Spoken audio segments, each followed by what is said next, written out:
Call to order the regularly scheduled board meeting for USD 464 for Monday, October the 11th. At this time, please join me in the Pledge of Allegiance.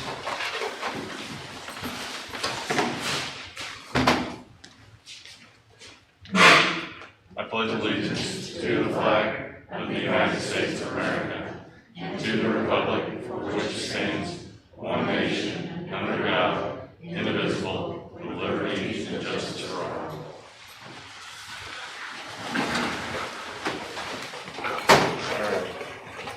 Before we approve the agenda, I was, against the anticipation of several speakers and to accommodate getting through our action items, I'd like to recommend or move that we amend the agenda, push Ms. Merrill's presentation, item 1.5, to after the action items, and push the administrator's reports till after the action items as well. Is there a second? A second. All in favor of the amending the meeting agenda, please raise your right hand. All right. All opposed? Motion carried. All right. With that, excuse me, we'll move into the consent agenda. Is there a motion to approve the consent agenda? Make a motion to approve the consent agenda. Is there a second? I second it. All in favor, please raise your right hand. Okay. Motion carried.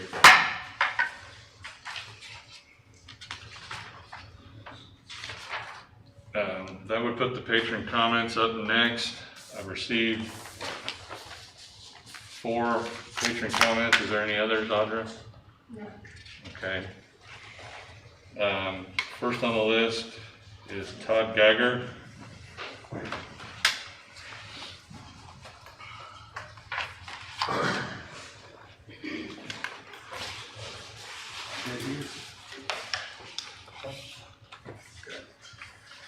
My name's Todd Geiger, live at 21449 207th Street, and I'm here to talk about the policies that the board has had to make over the last 18 months or so. The main ones being the mask mandate and the quarantine. Tough decisions to make, but life is full of rules that we all have to follow. My family was affected by the quarantine issues last year. My son had to sit out because he sat next to somebody that had the COVID. He missed 10 days of school. During that time, missed 2 football games. Games he'll never get back. He was never sick. It was hard for us to understand that. But we respected the rules and made the best out of it. Let's talk more about these rules. Very tough decisions to make. But because of that, we have been in school for 18 months. The rest of the state, heck, the rest of the country, the rest of the world, cannot say that. You guys, the board has been very transparent about that. We're going to wear masks to stay in school. We should accept these decisions because they worked. When those decisions work, you build trust. For everyone listening, as a reminder, the board is doing this on a voluntary basis. Nobody here is getting paid for this. Whether you're doing it for the kids, doing it for the better of the community, you gotta respect that. The experience the board brings, you range from 2 years to over 6 years. There are times that you do not get along. Maybe agree is a better word, but you do respect one another, and you can see that. Some of the accomplishments that you have achieved provided stability at these board meetings and across the whole district. Morale has improved.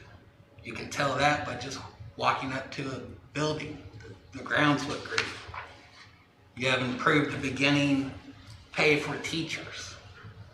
Always a tough challenge, but always looking for continuous improvement that you have done.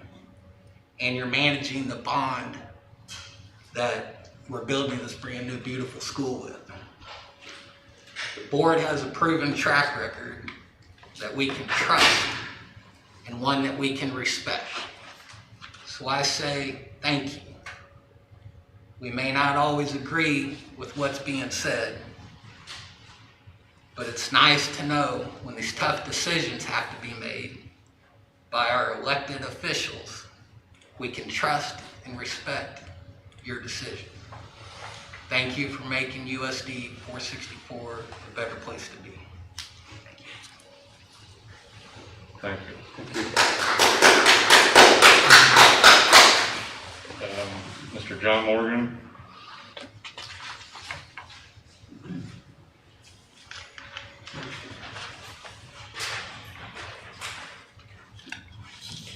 Just a reminder, everyone has 3 minutes. Good evening, members of the board. My name is John Morgan. I live at 22690 McLeod Road here in Tonganoxie. I'm not a lifer, but my wife Chris and I moved to Tonganoxie over 20 years ago. All 3 of our kids attended the elementary school, the middle school, with 2 of them graduating from high school, and our 3rd is in her junior year here at the high school. The opportunities and experiences at USD 464 have been priceless, and our house bleeds red and white. The last 6 months have been, the last 18 months have been really, really hard on us. Social distancing, hand sanitizers, masks, vaccinations, canceled dances and events, online classes, sickness and death in family and friends, and dealing with the ever-changing recommendations and requirements at a local level has only added to the stress and strain on our limited resources. You know, as humans, we're social creatures, and we're designed to seek out interaction with one another. And COVID has robbed that from all of us. I personally witnessed way too much rage and fury, lifelong friendships that have disintegrated over mask and vaccine mandates, whether COVID is real, who's at fault. There's been lots of misplaced anger directed at teachers and staff, at administration, and at you, the board. It's exhausting, and I know you're tired, our administrators are tired, our teachers are tired, and our kids are tired. But throughout all of this, there's been a lot of positives happening here in our district that have been drowned out by all this drama. From the classroom to band, sports, extracurriculars, our teachers find a way every day to get up and educate our kids. And to them, I just want to say thank you. Our administration is the most settled it's been since I've lived here. And you guys are moving big rocks. And to you, I want to say thank you. And there were times over the last 20 years when we've seen folks run for school board to promote their own personal agendas. And what I see here is not the case. This is the most cohesive Board of Education I can recall. You're working to move the district forward. You're united to improve conditions for our teachers, staff, and ultimately our kids and our students. And that's what it's all about. So to you guys, thank you, thank you, thank you. While your focus is on improving USD 464 and keeping kids in the classroom through all of this, and you haven't faltered from that mission. I haven't been very vocal with my support, and that's not because I don't agree with you. 3 minutes, Mr. Morgan. But because I trust you. And I trust the administration, and I trust our teachers and staff. So thank you very much for your time. I appreciate it. Thank you. Evan Dean.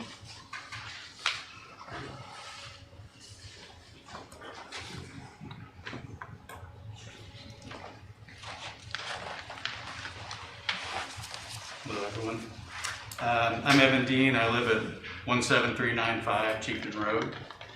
I wanted to preface my remarks is to let you all know that I'm going to try to not swear or yell while I'm talking. So just wanted to start with that. So as most of you know, most everybody knows, I grew up in Tonganoxie. Moved away for work and school for a while, and then my wife and I were making decisions about where we wanted to be to raise our kids. Tonganoxie was at the top of our list. And it was at the top of our list because we know that this community cares about each other, comes together to solve problems, and respects each other. And so we, that's obviously a great thing that we wanted to be a part of. And wanted to start by saying I'm sorry that has not been the tone that has been directed toward you all over the last little while. And I understand that people are frustrated and everything, but I'm sorry that has not been the tone. But so I wanted to come and say thank you. We appreciate your dedication, your patience, your thoughtfulness as you try to make decisions and lead our district through very uncertain times. And I know that can be very difficult. I haven't always agreed with the decisions that you've made, but I know that in the end you're making decisions based on input from families, teachers, and staff, and you're doing what you believe is best for all of the kids in our district, and I appreciate that.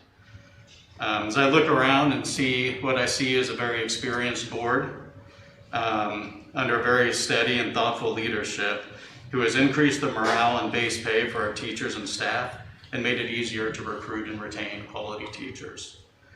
You brought in experienced and thoughtful leadership from Mr. Fellowcamp, which I appreciate, who's put fiscally responsible systems in place to maintain our buildings and schools and keep them operating efficiently. So this, as I see it, is the real work of a school board, and that this is the kind of record that I think most people in the town will be voting on soon. So I think we need a dedicated school board to guide us through very serious long-term issues that will affect our students for years, long past the issues that we're currently facing related to a virus or mask mandate or anything. So I believe that you all are doing an excellent job and wanted to say thank you and hope that you remain committed to the long-term success of the district. Thank you. Thank you.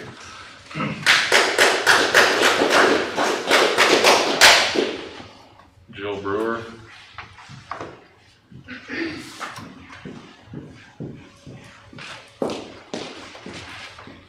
Good evening, I'm Jill Brewer. I live at 17607 198th Street. I live in Tongi. My husband grew up here and I joined him 17 years ago when we got married. But I came from small towns in Kansas and my dad was the principal at my middle school and high school. My mom was a teacher, so I come from a family who values education. I've lived it and I personally understand the difficulty of what it is, what you go through as a teacher, an administrator, watching my parents. And outside of our current circumstances, it is not an easy job. And yet, all those people choose every single day to come and to educate our kids. And you volunteer your time with the board to do the same. And it is not an easy thing. So it's very much appreciative of what you do. And I think that there's, as mentioned, a lot of things that have happened lately that there's no ideal right solution. Do you wear a mask? Do you want to wear a mask? Like, there's good and bad for everything. So you just have to make the decision that you think is best for the students. And I trust that you all have done that, that the teachers and the administrators are trying to do that on a daily basis so that once we move past this, and we will, I'm concerned about my kids still having the education they need and the experience so they can go to college and get a job and live a life. And that's well past today or 6 months from now or whenever COVID goes away. And so I'm just very appreciative of you all keeping in mind the big picture, that it's not today and it's not a mask, that what we're here for is to give the kids an education. So thank you, not only for the difficult decisions you've made, related to COVID and all that sort of thing, but but for the accomplishments that you've made as a board and the things that you've done for our community and for our students. It makes a world of a difference, and so it's just very much appreciative. I guess I would just close in saying that it's never easy to make a difficult decision, and especially when there is not an easy solution. None of the things that we're doing are fun. No one likes to wear masks. No one likes to be told what to do. But I do trust that you're doing what you're doing for the right reasons. And so thank you. Thank you.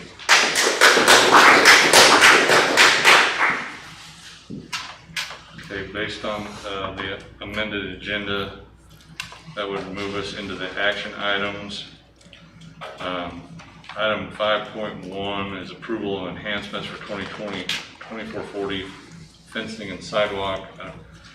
We may need a little bit of input from Aaron. I know we've looked at this 2 or 3 times. We've voted against it last meeting for the fence. Lauren and I visited. We considered just tabling and moving forward. I don't know if there's an action needed. I know Drew has some thoughts and questions. Just kind of get some direction from the board in terms of how they would like to go forward on this. If we need any, I don't know, maybe I might ask just Aaron real quick, is there any clarity of action item that we may need to move? If we do nothing, will it just be a 5-foot sidewalk that's going to go down there per the original plan?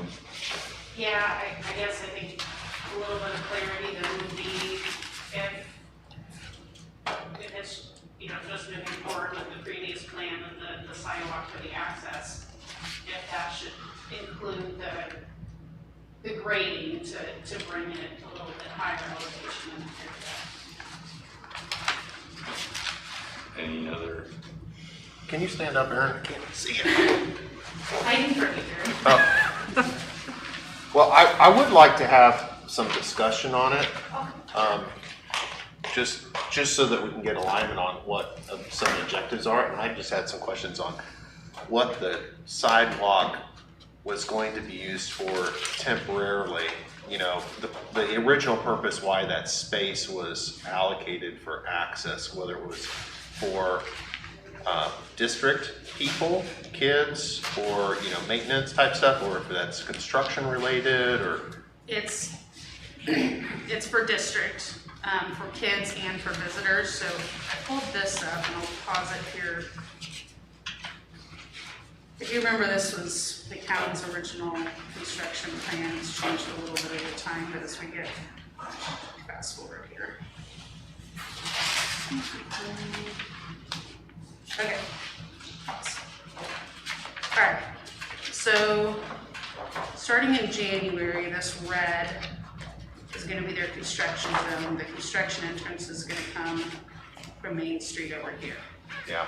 So currently the path to the fields is coming out of the building and going down along here. That will no longer be possible for Yeah. students. Right. So the plan was, you've got this nice new path here, so you come out of the main entry or out of the gym area. You get over here, you follow these new crosswalks that take you across here, and then you walk down that fence, or down that sidewalk to get to the fields. Okay. So that was always the purpose and what McAllen had in their budget as a phase, an aspect of the construction phasing. Right. So I have some follow-up questions. So the sidewalk, is it going to go to the fields and stop, or is it going all the way down to where it would meet up with the other sidewalk? Well, Because for like future use, I could see where it would be beneficial to have a sidewalk that ran all the way from the stoplight sidewalk all the way up to the front of the building, if we were going to use it for so the PR that we've been discussing, design, so this is in this sidewalk here, over to this section of sidewalk here, and then this crosswalk striping here. So what we're talking about is from where my hand is right there, and it would go all along here. It would connect to this existing sidewalk right here. And Which then, is the discus. area, Yeah. right? That kind of feeds the discus area. yeah, and then it was proposed to come back through here and, you know, connect over here. And so your path to the fields would be this existing 5-foot sidewalk here that takes you out down to the field. Puts you out on the track. Yeah, It doesn't connect anything to the south, it just goes straight along the highway to basically to the track. yeah. But there's no parking, I mean, it wasn't to accommodate parking, it's just really field access, whether it's fans, students, or whoever, there's not a way to go, the current route is not available. Yeah, I mean, honestly, it's mostly for the students in a way to get to these fields for athletics and. During the construction. During the construction. Because once the construction is complete, does the access go back to the, south side? There will be new access along the south side. right, 'cause Along there's a that new road. sidewalk that's going all the way down to the main Correct. entrance into Yeah. the stadium. Yeah, so the only reason this became a discussion about a permanent sidewalk is I think the construction team brought it up and said, hey, spend all this money to put in this sidewalk, you know, could we, Now, is it actually a sidewalk or is it like a compacted gravel path? it's an actual sidewalk. Okay. It was always gonna be a 4-inch sidewalk. But when they asked the question, the administration said, well, you know, what if we look at making it useful in the long term, so we're not putting it in and taking it back out. And so that was kind of where this, in conjunction with the fence, that conversation kind of started. So it would be like a 5-foot, 4-inch sidewalk with 83 base that would take you there. They can put it in, they can leave that in, they can take it out So how long is that sidewalk going to be in place? through November, December of 22. Okay, so next spring, summer, and fall. Correct. So my biggest concern with that is, and I have some pictures if I put it up there, but is that there really isn't a ditch there. It's more of like goes from the road down, and then it's at almost the same elevation all the way onto our property, and then it just climbs up to the practice field, right? So there really isn't like a depression there. So my worry is that as we build that, and it's, when you have, I've been down there at track meets and stuff, and you know, can get pretty mucky down there, you know, with water standing and stuff. Yeah. And even I went out there Friday, you know, when I took some pictures, and it was even as dry as it had been, it was still wet down there. Yeah. So my worry is we build that sidewalk up there, and we just have created a big dam for water that's coming off that practice field, and then we created kind of a hook there on the end where it ties in at the shop pit area. Mm-hmm. So now it's just made water standing on our property even worse potentially. Does that make sense? It totally does.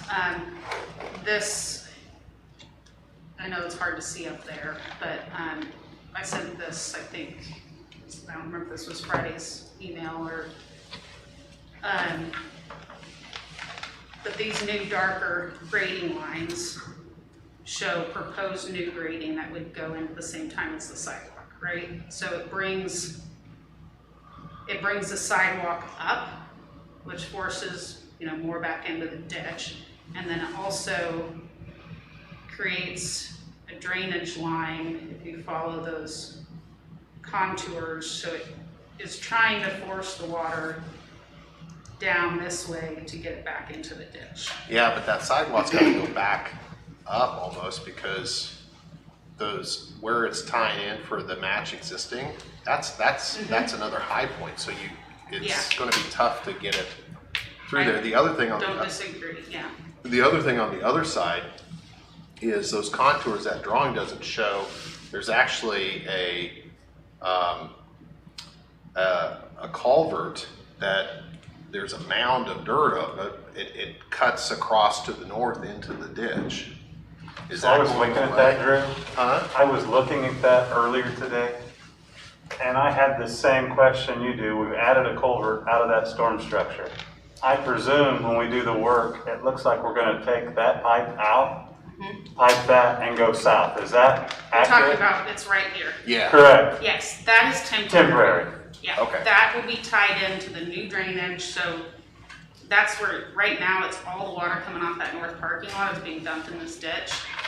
When this project's done, none of that will all be going. So we're putting more load there now than Right. there will be. Correct. So There is that pipe getting pulled out and the new discharge to the south getting done before the sidewalk goes in? No. They might have to adjust that pipe to get the sidewalk in temporarily. Or the I don't know. they'll have Which to that adjust the elevation sidewalk. probably doesn't hurt you going over the pipe. Yeah, I don't But know what abandon, the so they'll just elevation abandon is. the pipe in place. Yeah. I mean, Drew, if we do nothing, it seems like, well, I guess I'm like, is there concern about the permanent or the temporary? Because I mean, I think the Well, temporary we need to get while we're in I construction. agree, but I also want us to have some idea of how bad, because here's the thing, if we build that up and it doesn't, because right now it just sounds like our hope is that somebody can figure out how to make it work, is that, because we don't have a full grading design done We yet. do. This is a full grading design that gets you all the way up to here. What they didn't do was adjust the grades. You can't see where I'm pointing with this finger. Right here, right here you have another little bit of a flat spot. So that's where I was saying, could raise that up a little bit more, but you can only do it like six Right. inches to a foot because you're fixed with your track elevation. Okay, yes, but what we don't know, or at least we didn't know, I don't think, when I asked the questions earlier, was we don't know how much water is going to pile up there on the south side of that sidewalk.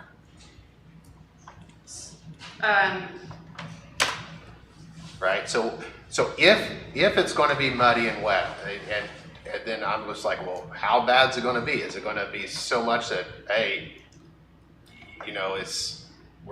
we have some mitigation? Like, hey, because I mean, we can get a lot of rain in the spring, when that's gonna be getting used. So, will the sidewalk be underwater? Will it, how far will it back up? Will it back up to where it impacts, activities, or is it No, just I gonna don't- be an inconvenience for I don't think it's spectators? I don't think it's creating a double ditch like I think you're thinking about. So Well, you're saying you're building, if that, you're building it up, but That's why I was the asking. contours don't look like it's built up. And I would tell you, Drew, in my opinion, and that's why I asked about the goalposts. Because I think what you see there, I don't disagree with what you're saying, Drew. Yeah. I think the fence line and the property line on the state, where the state right of way and our property match, I don't disagree that that is a low point. yeah, right. I think that could be achieved by pushing it to the south because the elevation climbs slightly. I don't think filling is a viable answer to fixing this drainage problem, but I think that could be researched with minimal work and get it pushed to the south. In my Yeah, opinion. I just don't want us to put something in there and then realize, in the spring, well, shoot, we can't have discus because it's all flooded. And it's flooded where it's worse after we do the project than, we already have a problem. I just don't want to make the problem any worse by doing something. Is it fair to make a motion, Aaron, to approve per plan to move forward, but research the grade and sliding the sidewalk to the south in building the sidewalk in a manner that it could be added onto in the future for width. So if we put a 5-foot sidewalk in there, the utilization is more than we anticipate, and we've done a little research. Maybe we push it south, maybe we build up, I don't know. We've been talking about this a long time. Something needs to happen. I don't disagree with Drew, but I think we at least get working on it, give them the approval for a 5-foot sidewalk, entertain the idea to push it maybe to the south and or add fill. If we need to have a special meeting, we could entertain a special meeting for additional costs in grading or fill material. But I think it should be built in a permanent manner with the anticipation the utilization will be higher than any of us think, and just leave it in place and or add on to it if it's working like we think it will. Sounds good. I mean, is that? Well, the cost of the sidewalk's already in the project. Absolutely. Yeah, if you go 5 foot, it should fit within the allowance that's already in the project. The one difference to that is if we're gonna take a new look at the engineering of it, you know, we may have to entertain a little cost from Schlegel, that could come out of. Yeah, I'd like to have design something that could contingency. stay. I just don't wanna take what we already know is a drainage problem and then make it worse. Yeah, no, Cause then we will be forced to tear it out, and I don't wanna do that. I think that sounds very reasonable. I think that sounds great. So we really I don't mean, even. technically, we don't, I mean, it's already approved. Yeah, I mean, it's we already don't- I mean, in. We're and not then Lauren really has some doing authority additional to things. do overruns up to a point, so, Yeah. I mean, We'll I talk. mean, I think it's more just the clarity of what the expectations are, is that Yes, fair? that's- Is Yes. that That's, fair? that's what I was hoping out of this discussion. That'll work. So, I'll sit down. I guess thank you, Aaron, for jumping in and clarifying that, and, I mean, I guess I would just move the table action item 5.1, I don't think any action is required. Is there a second? Second. All in favor, raise your right hand. All right, motion carries. 5.2 is maintenance truck. Did we get information on this? Well, or- yes, I sent you an email, most of you, if you hadn't had a chance. I sent, but I'm looking at it right now. We just didn't get it as an attachment. The base price of a 2022 Ford F-250 regular cab 4x4, this is a state bid price. It comes out of J. Cooper, Shawnee Mission Ford, is $24,814. Mitch Loomis, our maintenance and grounds director, met with them, and with the additional requirements, with anticipating a snowplow to be attached to this, and some other small things, dual batteries, amp alternators, those kinds of things, rear defrost, comes to $28,136. That is the total of the cost. And is that, no, am I right? Is that right? Looks like the total from, no, what's the other? There's a Additional options to consider, he didn't go that route, so $28,136. And this is, I mean, this truck is to be used by the maintenance department plus snow plow removal. Right. In the future, we will not get this vehicle for 6 to 7 months. It'll be actually next summer, or next spring. Yeah, that's surprising. That's how long, so in order for us to order it now, we hopefully will see it by June or July. And then we Even would. with the state bid, we don't have to have multiple. No, bids. it's a state bid. Now, what kind of truck is it? It's a Ford, let's see here, 250. 250 4x4 regular cab. Oh, And 28,000, it's vinyl inside too. Yeah, it is, it's got all the basics. It's basic. Yes. It does have power windows. Mitch did a lot of research into it, but this is needed by our department. We just have a lot more area to cover down the road, so. Is that comparable to what we have currently? We have a utility truck. What we have right now, the white utility truck, can take a blade, and that's it. The red one that they purchased prior is a half ton that cannot accept a blade. Yes, so. The tractor's been a big push, a big help, but you know, one of the biggest changes next year is, and down the road, is we're gonna actually have to pick snow up and push it over the curbing. You know, in the past, we just pushed it all the way to the east end and let it sit, and that's not gonna happen down the road with all the new parking, both on the north, south, and in front of West Campus. It's all going to change. So I would highly recommend that we purchase this.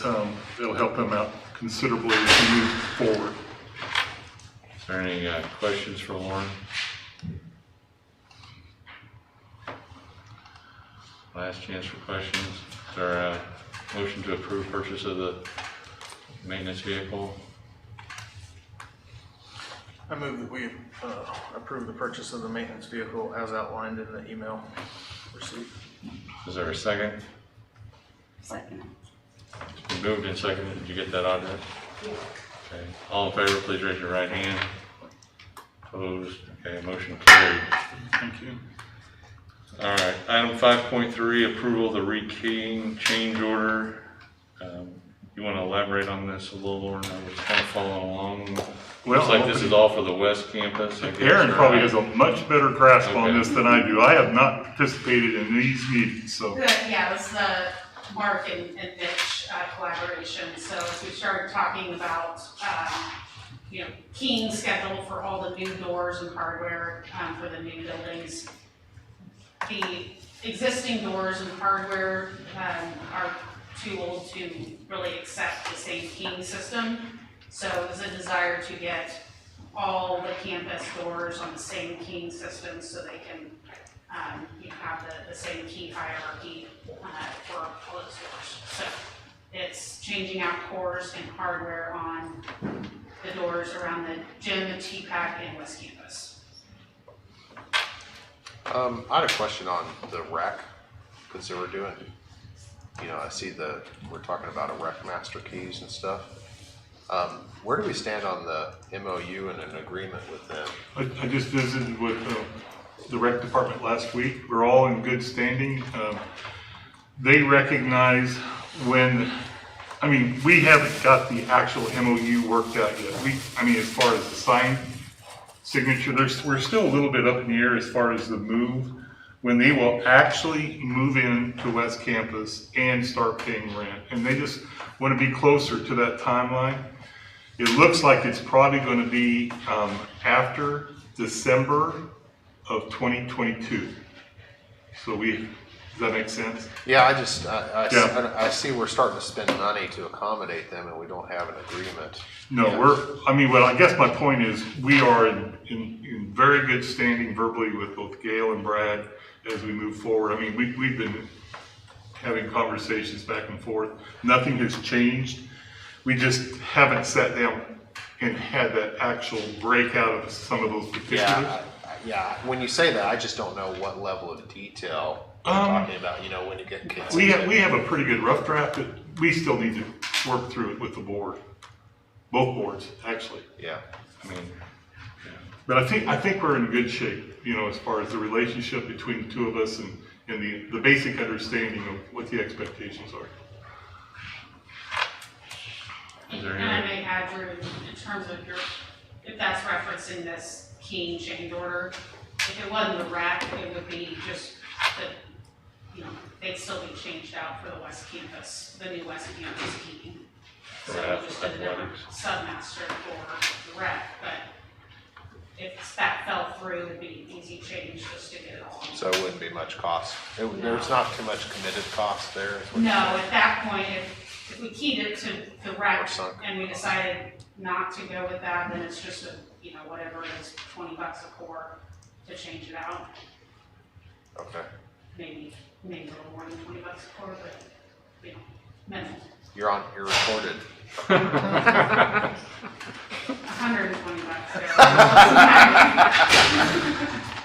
So I guess I'm surprised that it's not electronic or a fob or, Most of the exterior doors are fobs.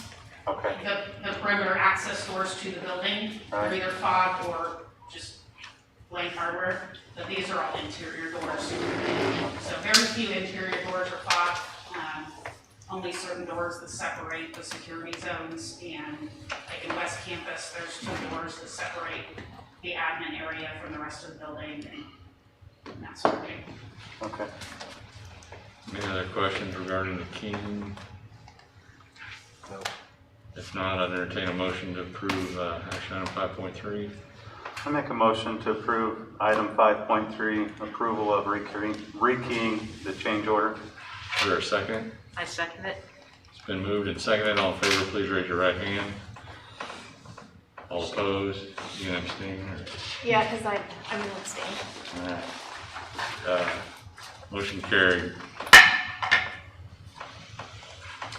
Okay, action item 5.4 is the mask mandate that we agreed to revisit each month.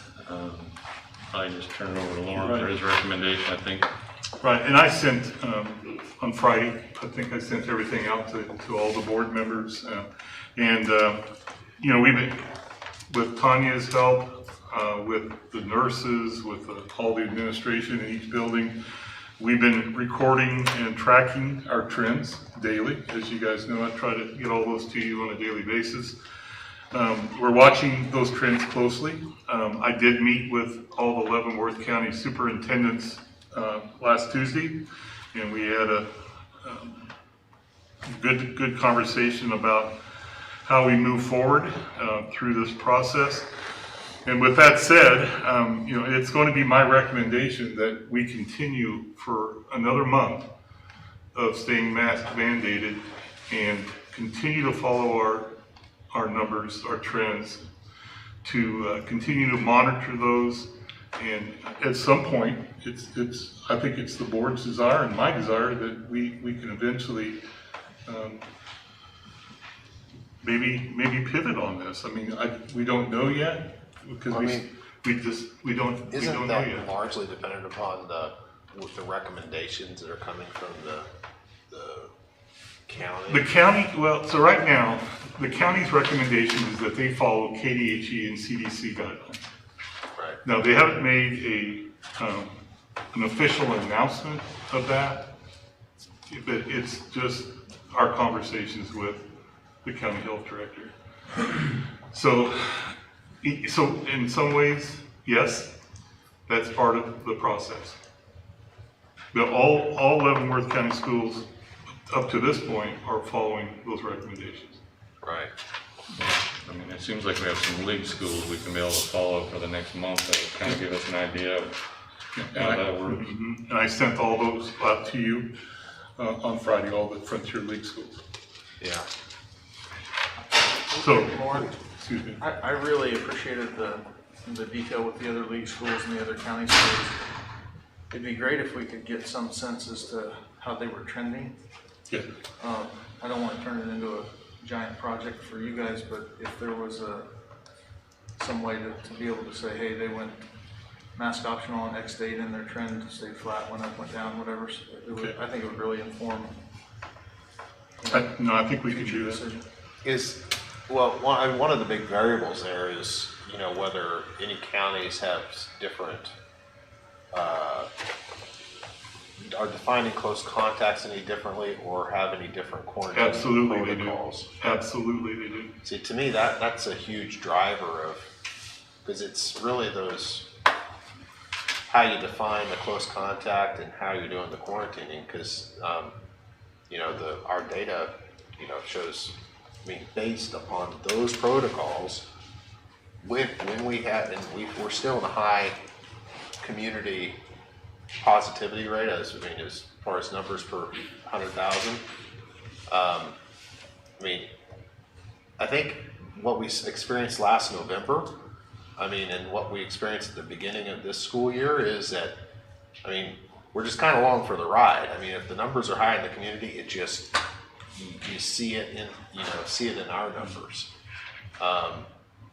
So, I mean, I'm interested to see what the other counties are doing, but I don't want to see that without the context of what protocols they're following. They're all over the board, I Right. can guarantee you.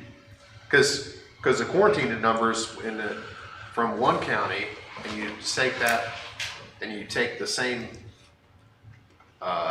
protocols or the same mask recommendation and put it in ours with different protocol, you can get completely different results.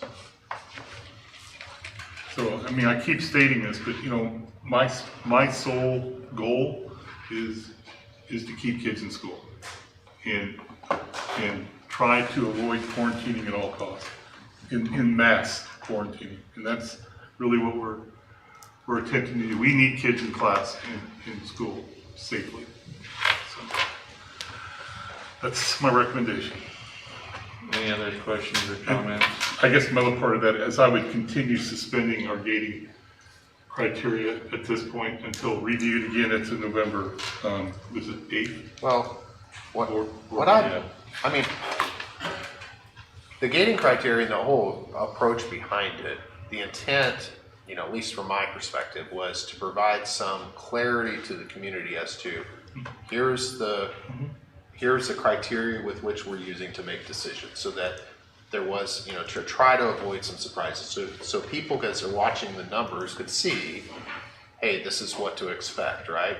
So, and we were lucky, I guess, when we first did that, because that was the, you know, that gating criteria was used for, you know, remote school and, you know, different options there. Now it's completely different, because now it's really, I mean, it's only used for mass, right? Is it used for anything else? No, I'm not off the top of my head. Right, so I think the intent, I'd like to get to a point, and I don't think we have the data yet to be able to do it, but we tried to use the same then gating criteria and apply it to mask, and this time what we saw was it didn't work with that system with those set points, right? So, you know, I'd like to get back to a point, depending on how long we're in this situation, where, and it might be on the community numbers, you know, I could see a situation to where at some point we might be looking at like, hey, if we're in green community numbers with a very low positivity rate in the community, that's maybe the point where you might consider going mask optional. But I don't like having a plan to where we just look at it every month forever, or until the end of the pandemic, whenever that might be. I'd like to get back to a point to where we have some system to say, okay, here's what we're going to plan on doing. And I think with the way the recommendations are from the county, it almost needs to, for us to do something like that, we'd almost need their okay that would be acceptable from them for us to proceed, because I don't want to go outside of their recommendations for all the reasons that KSB, all those folks, that all the input they've provided us. Does that make sense? Yeah. We're continuing to gather data and monitor at this point. I agree, we don't want to do this forever. Go ahead. One thing, so as we revisit this, and when you know, going along with what Justin said, so when you're looking at the different schools that have changed and, you know, to different, you know, mask mandatory, mask optional, all of that, along with that, I would be interested in knowing what their county health departments also did, or what their recommendations are, because it's my understanding that because we have recommendations in this county, that if we go against those recommendations, that we as a school district and we as individual board members are liable. So if there were a lawsuit, then they could sue us personally and they could sue the district. So in that respect, I would like to know, like, are these school boards then taking on that liability, or do they have different recommendations from the health department? Because that's a big deal. I mean, I don't think I need to expand on that, but that is a big deal in how you vote on the subject. And also, the other thing is, I'm hoping that by next month we can kind of come up as a district in some way to communicate this information more to the public. So, because I think one of the things as parents, you know, the question I get a lot is like, so we're wearing masks, but what, like, when are we not wearing a mask? Mm-hmm. Like, what is the plan, you know? Like, at what point, is it forever? Is it or is it just, and I just think, you know, communication in that respect is, I mean, it's a very sensitive, emotional subject anyway, and the more that we can communicate with people, even if they disagree, they still feel like they know why we're doing things, which I think helps. Yeah, is there any reason we can't, like the daily stuff, that graph that we get every day? I mean, that's awesome information. I mean, it shows, you know, showing the quarantine and positivity numbers for every, you know, for students and adults. I think it was just determined that when we started that it would be internal. But if it's, I mean, it would be easy for us to make it more public. Well, when you look at this, you go, well, I can see why it took a day and a half to make masks mandatory. I mean, Yeah. the numbers Spiked. shot up like a rocket. There's nothing about that graph though, that, I mean, it's just a longer term representation of It's the all data that we're trends. showing. So, I mean, we could and should put it out And there. there's no reason not to put that up. I mean, if we have We the can ability certainly to do that. post that on there. And I appreciate too, the communication piece. I know that we're gonna have to start ramping that up as we move into November. All right, any other comments? If not, I'd entertain a motion to approve the superintendent's recommendation during the mask mandate. Make a motion to approve item 7.1. I'm sorry, wrong one. 5.4, approval of superintendent's recommendation for mask mandate. Is there a second? Second. It's been moved and seconded. All in favor, please raise your right hand. All right, motion carried unanimously. All right, at this point, we'll kind of reconfigure our agenda a little bit. Erin, you're on Up deck. again? Okay.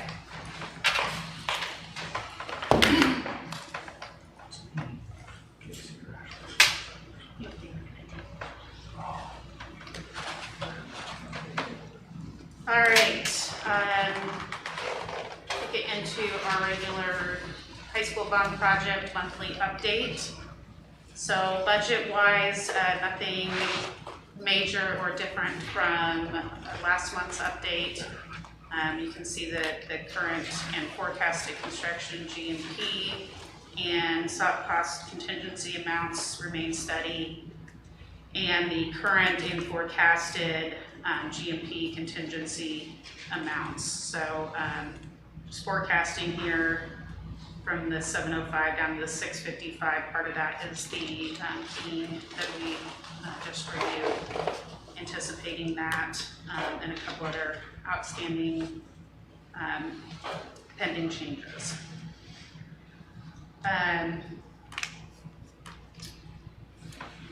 Moving into schedule, the anticipated completion date for the Learning Center is still holding at 11/29. We will be performing punch lists. Those dates are listed on the report here as well. They're at the end of November prior to furniture arriving at the beginning of December. Weather days in September were under the contractual days. Actually, there were no weather days counted in the month of September. Overall, there's been 6 total days in excess of the contract. But as I mentioned, the completion date is still holding tight, so that won't become a claim issue. Other key deliverables and upcoming inspections. So the appliance delivery for the new Learning Center, and we talked about this several times, we tried to order those way in advance.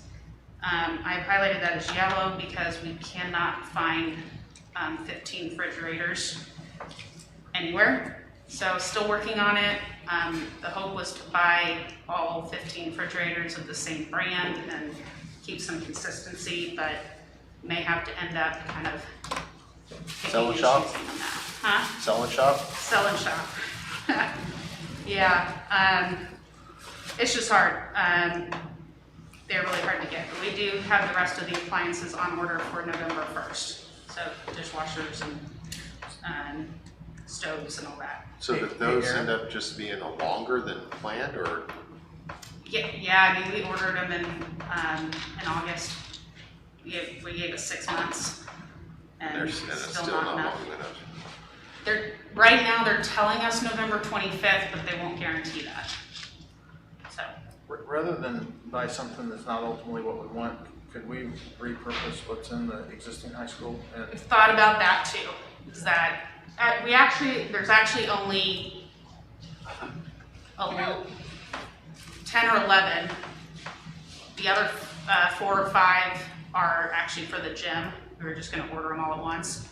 So we can repurpose temporarily, and then replace them as the actual ones come in. We're kind of waiting to see over the next month if that November 25th date holds, or if they give us another extension. So, How often do they provide an update? we call them every 2 or 3 weeks. Because the first date they gave us was the end of September. And then it went to the end of October. And now it's not abnormal right now. And it's just because of the quantity. Right. So,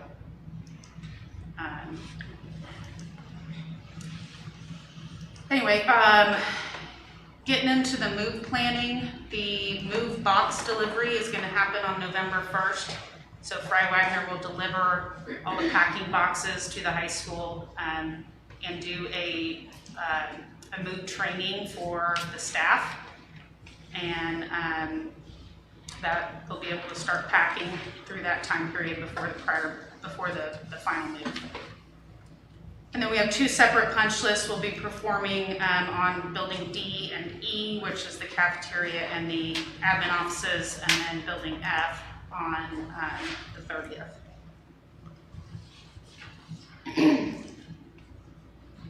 Other things going on, key milestones, dates, they're doing finished painting in building F, the 2-story building, here over the next couple weeks. We'll be working on the state health inspection in the new kitchen, and the actual TCO inspection is scheduled for November 5th. That's tentatively right now. And then the FF&E install, all the furniture starts to arrive on December 1st. So following that, got kind of high-level dates for the next phase of the project. The move out of the east and west campus, and then starting abatement in the east campus right after the holidays on December 27th. As soon as they're done with that, demoing the east campus building. And I have west campus abatement on here as January 18th. That's in yellow. We're still discussing the final phasing and timing plans of that, working around use of the West Campus gym. I think I have that a little more detailed in my explanation here. Safety still continues to be really great at the job site. McCown Gordon doing a good job there for sure. What's like the timing and everything for all of the AV, audio visual stuff, and everything like that? AV and IT has been ongoing for several months. Yeah. Forrest, when's your network live? Probably, well, it'll be probably another month. Yeah. We're waiting on them to finish the network wiring. So they've been pulling all the wire and doing all the roughing for the AV and the IT and the networking and equipment. Yeah, we do have all our networking equipment is in. Yeah, which is a huge win because that's hard to get right now too. So yeah, McCown's starting to turn over the actual IT closets, and then the AV, they'll start hanging TVs and stuff. You know, that'll be one of the last things once McCown's out of there. Can't damage that stuff. Right. That makes sense. Okay, thank you. Yeah, and security too, all the card readers and cameras and all that has been ongoing for a couple months.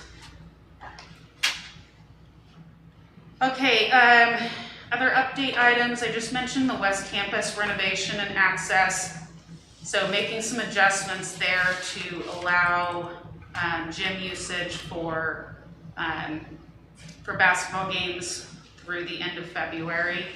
So McCowan is working on revisiting their schedule, in the phasing, and we'll probably have another meeting next week to go over that as a group again and discuss those impacts. So the goal is to still keep the same completion date and just kind of rearrange how they attack that building.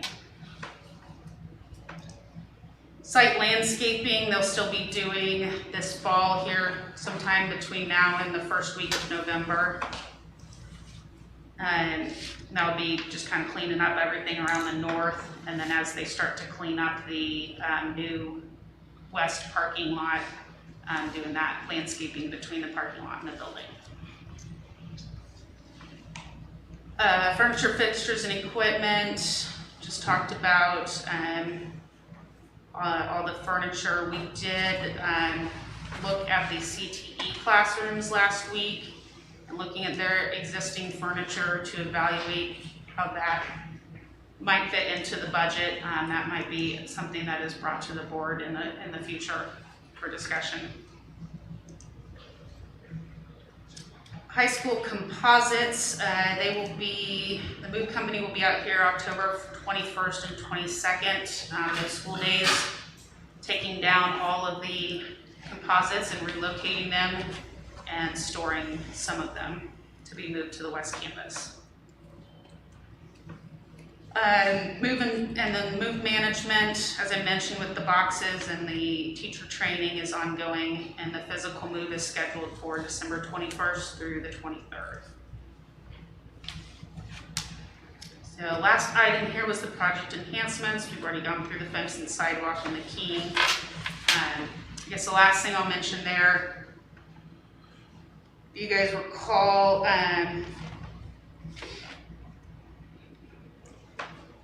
this original project enhancement log had an additional column for future items. I apologize, I gotta find it on here. So there were a couple things over in the rooms that are along the east side of the existing gym. Currently the film room and the training room, those are going to be repurposed for dance, cheerleading, and the referee room is going to stay. So in this whole process that we started several months ago, we looked at those rooms and some additional painting and mirrors and just kind of clean up proposed there. So it's a small amount, but that's probably something we'll look at either next month, November or December's board meeting. So just wanted to give you a heads up on that.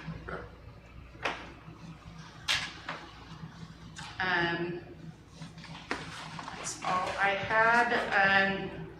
No, Drew, we talked about, I sent this in a previous email and I meant to update it in my report and neglected to, but I know you asked about the contingency versus the total project. So we're 55% into the project by dollar value on the construction side and have used a collective 10% of the total contingency, somewhere in the 20 ranges of our two main, the two contingencies that are within the GMP. So, but I can just bring that up. Was that one sent out to us, or maybe you could forward that on to Lauren and just send Judy's? This? I don't remember seeing that one. But, it was part of the fence email that I sent out originally, okay. but I can resend it to you guys. I was going to, because I put this change order log attached to my report every month, and I meant to add that column in the bottom, and I neglected to this month, so I'll do that I'll start doing that going forward. Sorry, I didn't catch that in that other email, so if we've got it, that's good. But yeah, next month report, I'll put that at the bottom so you guys can see that each month. I think that's a nice addition. Any other question, sorry, I don't know if you have some nice pictures here, anything else? That's all I got. Any questions for Aaron or anything? I think we already acted on I think we got the fence and the ditch kind of ironed out, or sidewalk, excuse me. Anything else for Aaron? Anyone? I can always think of something. I already closed my computer. No, I just had a question on when we open up the new building, is there any thoughts about just having like an opportunity for people to come in and Oh, look at it? absolutely.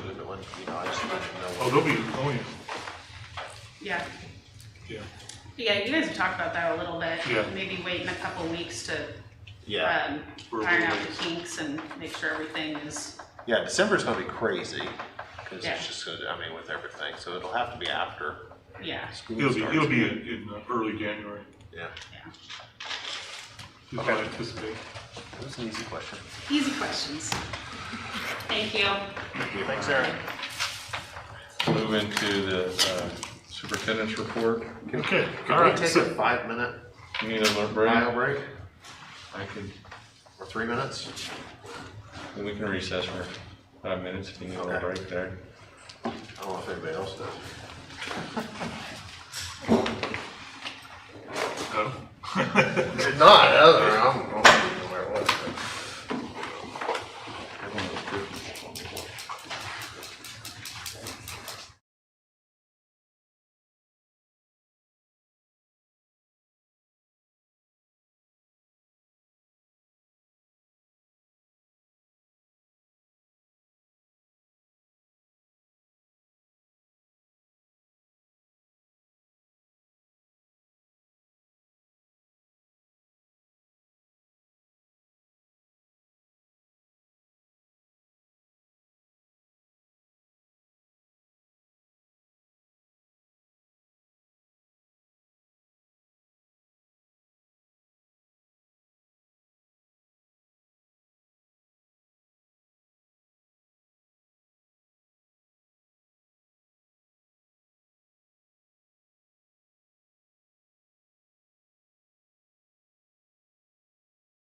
The meeting, call the meeting back to order.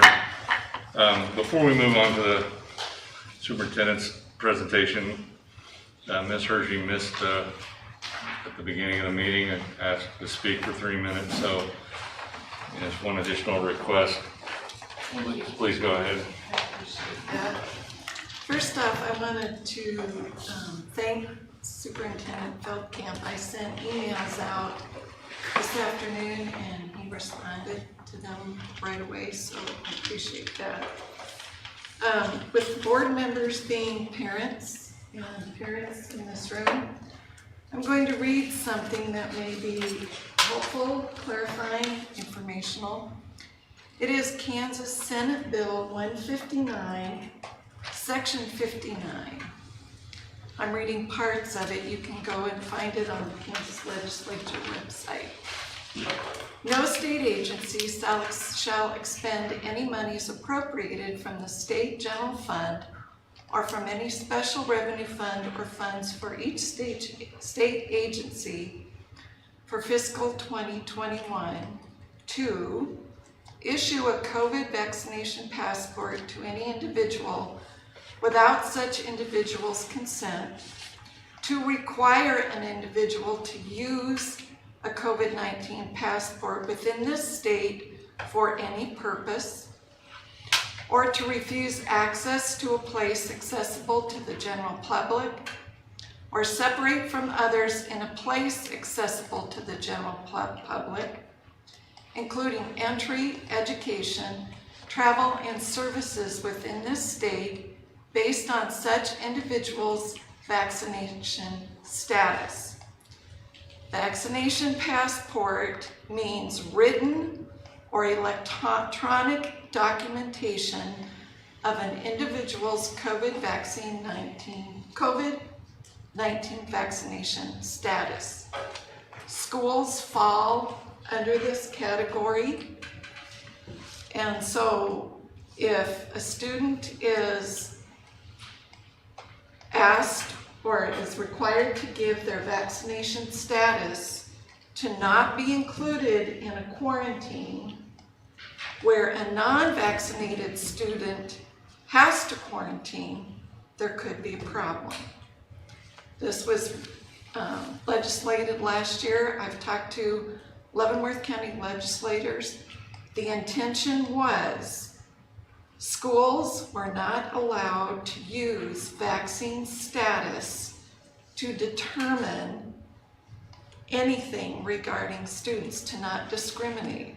My understanding is the school board's policy is if a student has been vaccinated and they have been exposed to a student who is tested positive, they do not need to quarantine. Whereas a student who is not vaccinated does have to quarantine.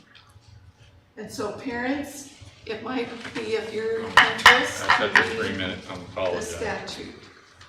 Thank you. All right, with that, we'll resume and enter the superintendent's update. Well, one of the biggest things is as we move towards our planned move for December and January, and I do appreciate the fact that we had Aaron and 3 board members meet on September 29th and come up with the criteria and planning that I sent that rough draft out, I don't know, 2 weeks ago probably. And that is the plan for us reducing our old inventory and allowing teachers some time to move. So at this point, we are, if you can read through all of that, I think I've got it pretty well detailed out. There's a couple things I really want to point out is, you know, we're going to have a place to temporarily store quite a bit of equipment for about the course of a year. And I visited with Mr. Bothwell about that today, and we'll try to come up with a plan for that. We are asking for a couple of remote days. The last day of school would then be on Thursday, December 16th, with Friday the 17th being a high school only remote day. And then The other one would be on January, what's the date? 4th, to allow the high school teachers to be moved into their classrooms. So, we put, go ahead. Do those remote days count as a day for class? Yes. See, so we've done that, you know, like the regional track, I think, my concern is that, like, my kids, it was like 15 minutes of school work in the morning, and it was counted as a day. I mean, it's just not that much work. I mean, I'm okay with doing a remote day, but it's gotta, I mean, I'm just not comfortable with counting it as a full day when I see my daughter by 8:30, she's like, done. And, you know, I just don't want us to, I want us to actually have a day. We can throw some rigor into it if that's, Yeah. but you're talking the very last day of the semester. Yes. And the very first day of the second semester, so. Yeah. I just don't want us to fall in a trap of doing Right. it and then not actually getting the value out of the day like we're supposed to. You know, I Right. think the intent is. Is there any penalty to just canceling the school for those 2 days for the high school students? We would have to use snow days, and we have very few of those. We have 4. So we have 5 remote days available to us that we can use if we need to. So if we use 2 of those, then we'd have 3 in our pocket if we needed to at some point. It gives us more flexibility. Well, with the remote, then the teachers still have to be teaching supposedly a class, right? So how are they going to be working on moving things that they're supposed to be also teaching? There are different time limits that they can use. I mean, it's kind of a creative way, but they'll be moving, yes. So there'll be a little bit of teaching and some moving during the day. So It's not going to be super rigorous anyway. I mean, it is the last day of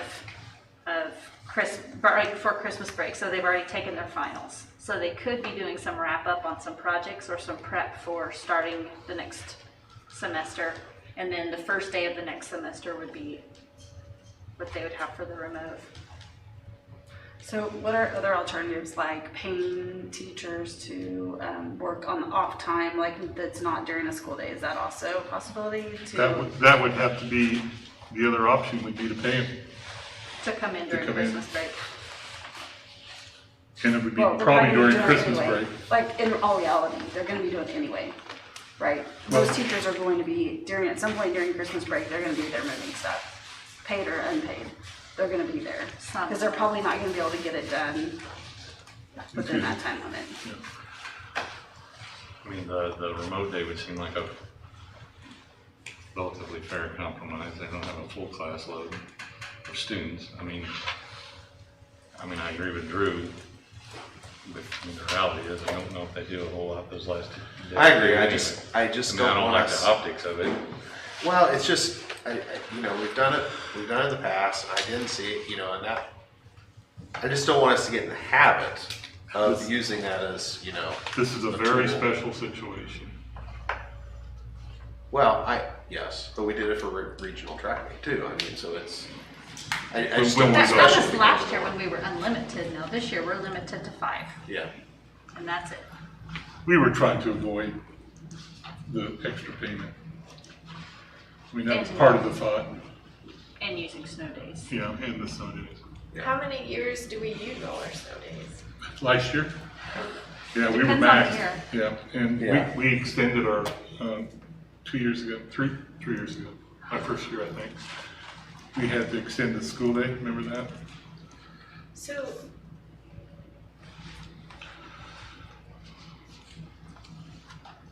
We feel, I mean, overall, we just feel like we're just trying to meet the middle with this and try to be fair to the teachers, to give them a little bit of time to move in. It's gonna be tough. can it be a compromise? So can it be that you do, I mean, you're doing 2 days on each end, so could it be a compromise where you do 1 day, you know, remote, and then pay the teachers 1 day? Possibly. Because then, I mean, I'm guessing that teachers listening to this, you know, 50% of them are like, yeah, pay me, and the other 50 are like, no, I want my day for my family, and I want, Right. you know, I mean, I So- feel like, That's what we were balancing, quite honestly, was just trying to be fair to those teachers, give them some time to move, to get out of their classroom and then into the other. That's where we're at this point. I mean, do we need to approve the change in the calendar? No, it's not a calendar It's not a change. calendar change. It's not a calendar change, it's just our process. And I wanted to put it out here now, so that if we do change it, I need to know. So, I mean, people need to, Plan kind for of it. need a plan for it. I mean, it would seem like we have a plan. I mean, I guess it's hard to be 100% for it, but I mean, I guess I trust you guys have analyzed the different options, so. We really have. I would support that, but I didn't know if you needed an action item or not. No. But It's not a calendar change. And the other thing is the actual reduction of the inventory, and we put a lot of thought into that at our meeting on the 29th. The day one kind of spells it out there for you. Day one would go to qualifiers, you know, specifically organizations and those groups that could potentially use that equipment to enhance their own facilities. We were talking, you know, about the 4-H or the fairgrounds or churches or some of the, you know, any of the groups that we all talked about. And we're going to make a list and contact those organizations. And then the second day would be more of the first come, first serve for the public to come in. So day one would be, you'd sign up for it, is that how we talked about it? You would sign up to have that ability to come in and identify whatever you needed. And the second day would be more for all other organizations. And then we have, at the same time, we're going to have to store, separate a lot of that equipment out. We're going to have to store quite a bit of it temporarily in the Chieftain Room and other areas of West Campus. And then we have to move it out of West Campus because of the abatement. We just have a lot of stuff that we have to move. And some of the cafeteria stuff, some of the major items that Barb has identified would go on Purple Wave. That could be potentially freezers or some major appliances like the big mashed potato mixer, you know, something like that. Those are industrial size. So I do need, I want the board, and we've talked about this a little bit, but we do, if there's anything that we need to do differently with those 2 days, I really need to know sooner than later so that we can start our planning process. And I don't know if we need to have another meeting. is there any other comments? I mean, I think several comments have been expressed. I don't. We just tried to meet in the middle, honestly, and With the days, the 2 remote days. Yeah, my only point is, I think that anytime we choose to do remote, it should be scrutinized to make sure there isn't any other option, just so that it's the last option. I think the other option would be to pay. Yeah. Okay. Move on? Okay. The master plan, we met with Amber and Kirby Pennington last Thursday, and she's going to bring that results of her process to the board at the November 8th board meeting. And then the TPAC bid and that recommendation, I should say December board meeting, not November, because Aaron is going to bring those bids to the board at the December 13th board meeting. Also this last week, Mr. Farrar, Ms. Aaron Merrill met with Scott Rice to review some furniture upgrades in the vocational classrooms. I think that's really important. This would be, you know, we didn't really, through the budget process, we really didn't touch on the CTE classrooms per se. Now, we did some painting out there, we did some HVAC replacement, but those classrooms really need some upgrading as far as lighting, paint, floors, and some furniture. Their furniture is assorted, to be fair. I mean, they have a little bit of everything. Anything that was reusable, they've used over the years. And so I think we can take a hard look at that, and we'll bring all that to the board at some point in the future. I did appreciate Karen and Stephanie coming to the listening tour last week. Appreciate them taking the time out to come in and spend the morning with us. And on, just so you know, on the November 12th is the Veterans Day. We're returning to that in TPAC. And it'll start either at 1 or 1:30. And we've already got 5 quilts of honor to present to veterans. And I'm going to the veterans VFW meeting Wednesday night, and they actually select the honorees. And that's really a nice part of that whole process. Go ahead. I wasn't able to do the listening tour. I was originally planning on doing it, but would it be possible to coordinate something just for me to come up? Absolutely. Is just the building principals to talk to? Yes, Coordinate? oh, absolutely. Okay. Yeah, I want to do Yeah, that. I mean, Absolutely. I think work through Lauren, but it's never a problem to contact them first. That would be real easy. Okay. But they want you to come in anytime, you know, it doesn't have to be a special Formal day. type thing. Yeah, just come on in and Okay. let them know you're coming. Yeah. That's all I have. Thank you. All right, that wraps up. Any other questions for Lauren or anything? Tanya? All right. Your report? It's that time of year. I included the September 20th count information, and I usually give it in 3 different categories. So head count was 1904 this year. It was 1902 last year, so we're up to physical heads. That's the number of actual students in our buildings. FTE is the full-time equivalency. So for example, if a student only attends half-time, they would be a 0.5 student. So our FTE is 1863.5. And adjusted FTE is the 3-year average of the FTE. That excludes the 4-year-old at risk, virtual student, and CAM students. So that was 1931.5. And so you can see those numbers as compared to last year. What's the difference between 2019 and this year? Do you know? I could have included that. I can send that out to you. It'd be interesting, since last year's kind of a weird year, it'd be interesting to compare the 19 to the 21. Yeah, I can include that and send it out. We're down pretty, I mean, yeah, you're trying to see kind of if we've rebounded back. Yeah, I would guess if we're only up 2, we haven't rebounded, Fully. would be my guess. The difference is we have virtual now, so we'll be counting some of their students in those other ways. So, I mean, it helps a little bit in our head count. Maybe, I mean, Lauren will send out his Friday report, maybe just add that in with that. Be glad to. Sure, okay.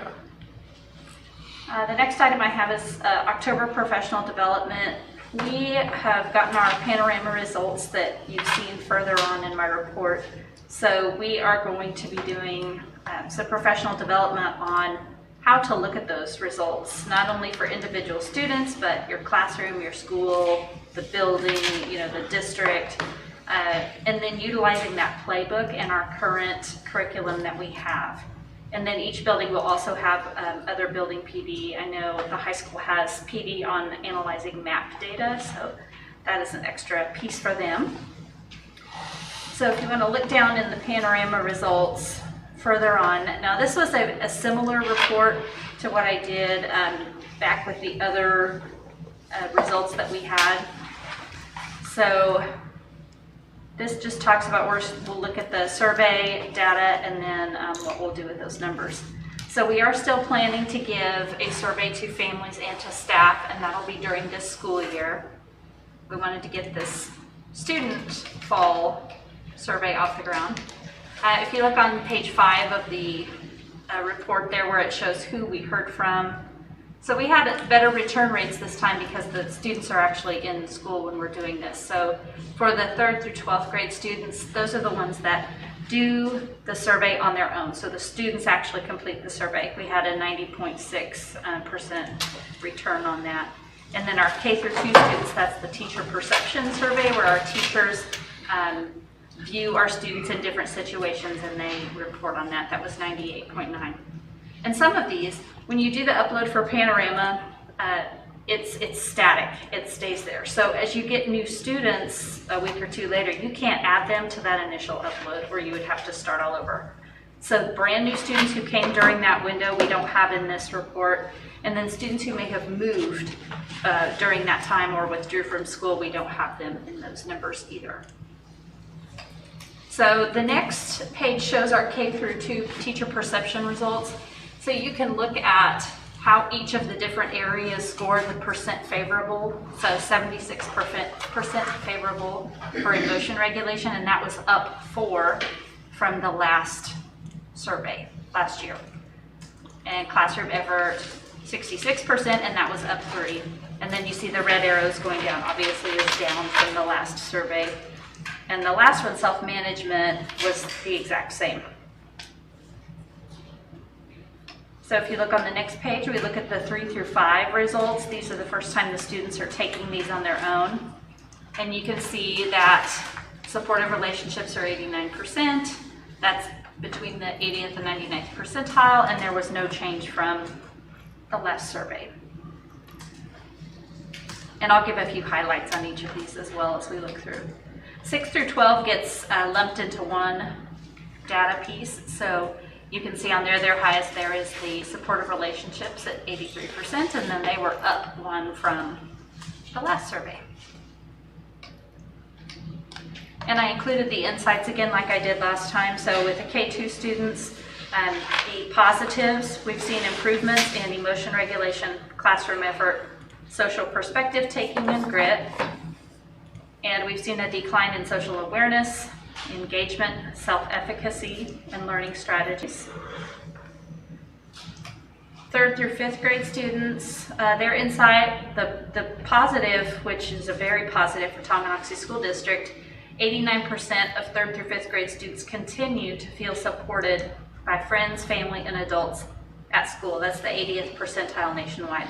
So Tonganoxie has excellent, our staff and all of our adults that work in our district have excellent relationships with our students. They feel supported and with their family and friends as well.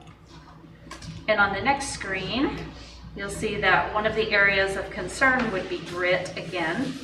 53% of those 3rd through 5th grade students reported being able to persevere through setbacks to achieve long-term goals, and that's in the 20th percentile nationwide. So we do have some work to do in that area. In the next slide, insight number 4, 6th through 12th grade students, again, supportive relationships was really strong. 83% of those students reported feeling supported by family, friends, adults at school. That's the 80th percentile nationwide, or just above the 80th. And one area we could work further on, self-efficacy again. 46% of those 6 through 12 students reported that they believe they can succeed achieving academic outcomes. That's the 10th percentile nationwide. So that's very concerning. And these are highlights that we will hit as we get into our professional development. So that takes us down to support for taking action. So what have we got planned? The October PD, we are going to look at and understand our survey results. So we are going to take it from the district level to the school level, to the classroom level, to the individual student level. How we share those results with the students and the parents, how we set goals, and then using that panorama playbook along with our district curriculum and resources to help individual students in our classrooms, in our schools, and our district. Now we do have some further professional development that we have planned for the rest of the school year. Once we get the spring survey, we're going to compare how the students did from fall of, or the survey we took kind of in fall of last year, fall of this year, to spring this year. And then we'll again take those survey reports apart and look at district, school, classroom, individual. We're going to look for trends. Now, I don't feel like this first time you can really look for trends because the survey last year was really a pilot, and then we gave the survey again this year. So it's really hard to determine a trend. It's not a trend if you just move from one to the next. So looking at those trends over the 3 surveys and how to build on our successes.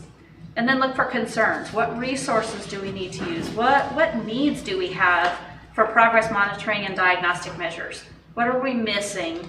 And then fill in those holes. And again, we'll use Panorama Playbook along with all of our other district resources that we have. So there's a lot of work we have to do, and that's all I have for you. Questions? Looks like a lot of our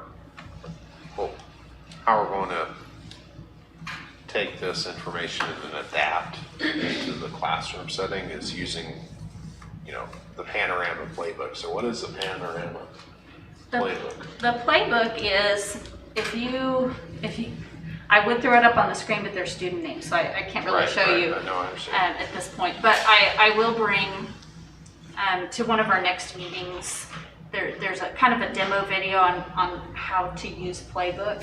So if you go in, and you can do this at the individual student level, at the classroom level, or building level. If you have a specific concern, like your classroom is really struggling with emotion regulation, then if you click on playbook, it'll take you to activities very specific for that age group and what to do in your classroom. So there's several different activities. Plus the new curriculum that we've purchased also has several different things that you can use with your students.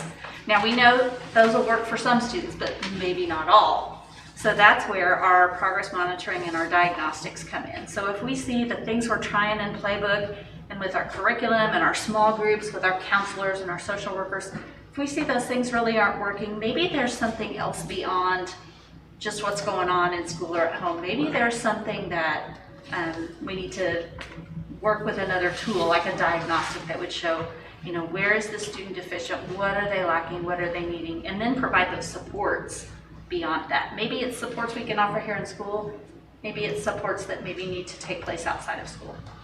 So these activities and things, because, I mean, there's only so many hours in a day, right? With the teacher or educator has. So when you have these activities, I mean, how do they determine, because I would imagine that they have, you know, pretty, especially for experienced teachers, they have pretty established plans on what they do for most days. How does that get fit into it? Does it replace something? Is there a time slots already available for things like that to be able to do those things? Or a lot of our classrooms have time built in where they'll do things like their morning meetings or their time that they talk and chat. It could be done during lunchtime buddies, where they meet with others. Okay. It doesn't necessarily have to replace anything. And sometimes it's an activity that maybe you just do and it becomes a part of what you do every morning. it works into other things? It does, yeah, and it's not really a separate standalone, like, oh, this is our social emotional time now this is our math time. It could be a part of what you do. And especially things like emotion regulation, boy, that comes out in, hey, I'm frustrated with math. I really want to, scream and throw my math book. Well, okay, everybody in the classroom, let's just take a deep breath. So there are different things that you can do within your entire day, the scope of your entire day. So as a parent, if I have a child that is struggling with social emotional type stuff, I mean, that anxiety and that kind of stuff, is that something that a resource that I can see those same types of things for my own kids? Yes. Based upon the results that they took? Yes, from this? and we can have a report printed out or emailed as a PDF to you that will show, the different areas and then how you can access different resources to support those things. Okay. Yeah, that sounds good. It's pretty good stuff. Do you have experience with that, Stephanie? Mm-hmm. Yep. But we implement a lot of that into like a morning meeting and then throughout the day when it arises. And part of it, we hired our social workers and they're amazing. And one really valuable resource that they brought to us was that trauma-informed training. And it's not that you look around and identify who's going through trauma and then what do you do for that student. You almost assume that everyone's going through trauma, and so you treat everyone with the same caring and respect and response. And so it just becomes almost a part of your school, a part of your classroom, a part of what you do. It's not kind of a separate piece. I really like the ability to provide resources tailored to the individual student for a parent, so that they can, I really like that. Any other questions? Tanya's report or anything? With that, we move into item 7, executive session. Yes, I'd like to move that we adjourn into executive session for 10 minutes to discuss a non-elected personnel matter to protect the privacy and interests of an identified individual. Is there a second? A second. All in favor? All right. We'll adjourn to the... Tanya, Yeah, oh, sorry, and I'd like to invite Tanya and Lauren into the meeting.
call the meeting back to order.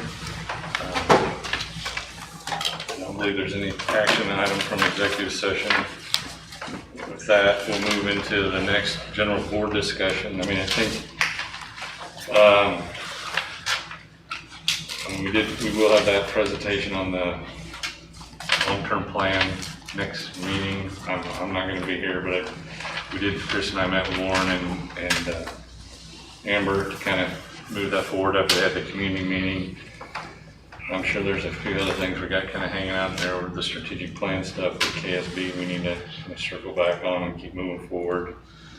Thank those that went to the listening tour, and I think that's a good idea from Drew in terms of if there's somebody else that missed out on that. And I apologize to the principals that I haven't missed that after scheduling that for work reasons. So anyone else have anything future or any other announcements, dates, anything? Well, I was just gonna say that sometimes when we have speakers or people that come speak and then there's no opportunity to address what they're talking about. So,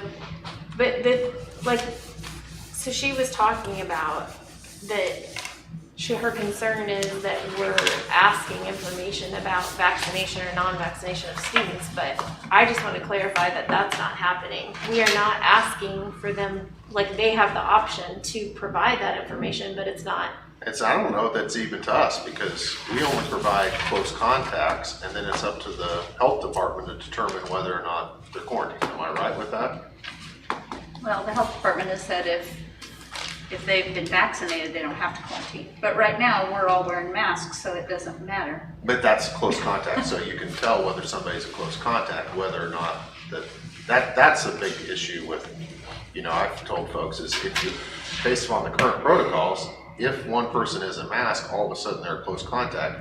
It's a tremendous, like one of them, I think it was Casey was like, right now, it's not a huge burden on the staff to figure out who's a close contact, because the only time that there's potential is at lunch, and they know where everybody's sitting. Whereas if you didn't have the mask, then all of a sudden it takes a lot of work to track all that down.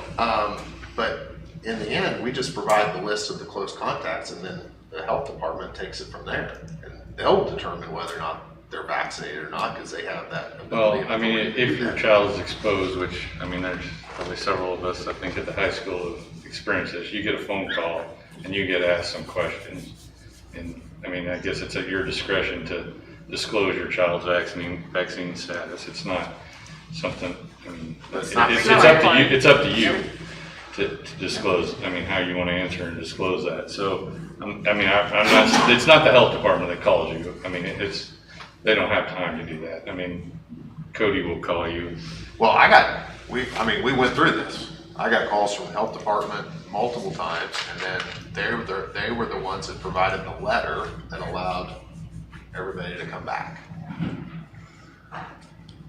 But I just felt like I needed, I just think it's important to clarify that, because if people, present something and then it's not clarified that that's not actually happening. The school district is not making you say any of your personal information. So I just thought that needed to be clarified. Oh, that's good. You just want accuracy.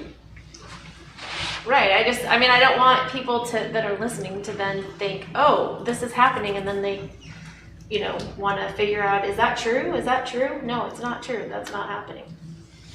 All right. No, thank you. With that, meeting adjourned. That's your